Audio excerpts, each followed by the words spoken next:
तर आज इलेट हिरकला जायला मला पाहिजे होतं थोडंसं प्लस त्याच्यामुळे केलं मी डूमध्ये बिअर स्टॅट. मग मॅचमध्ये की फॅक्टरीवरून संतोष मामाला खाली सोडलं, म्हणलं इथे कॅम्पिंग करावं. मग खाली येऊन लूट करत होतो की जाऊ द्या म्हणलं इथे एक पण बंदा नाही, कॅम्पिंग करून काय फायदा नाही. लेस मग वरून एका बंद्याचा फायरिंगचा आवाज आला. मग तिकडे गेलो की लेस समोर बंद होता, त्याला वुडपिकरचा हेड टाकला आणि त्याला नॉक करून त्याचा इथं किल फिनिश करत होतो. की लेस आपल्याकडे चाकू होता, मग त्या चाकूला लांब फेकलं आणि तिथं जाऊन टेलिपोर्ट झालो. लेस समोर बंद होता, त्याला वुडपिकरचा थोडंसं डॅमेज दिलं, त्याच्या बंद्याने पण आपल्याला डॅमेज दिलं.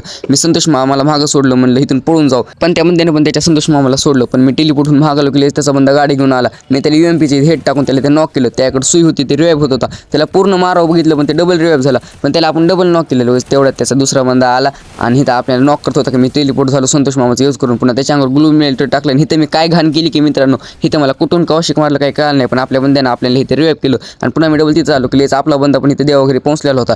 मी त्या बंद्याच्या अंगावर डायरेक्ट रश मारला की लेच आपल्या बंद्याकडून कळालं की मला त्याच्याकडे MP5 आहे. चला म्हणलं बघूत कुठे बंदा. लेच मग समोरून बंद्याने आपल्या अंगावर उडी मारली. मी म्हणलं संतोष मामा होऊन टेलिपोर्ट हो, पण संतोष मामाने साथ दिली नाही इथं मित्रांनो. मग त्या बंद्याने आपल्याला इथं मारलं मित्रांनो, पण शेवटी आपल्या एलिट हिरोक लागलं.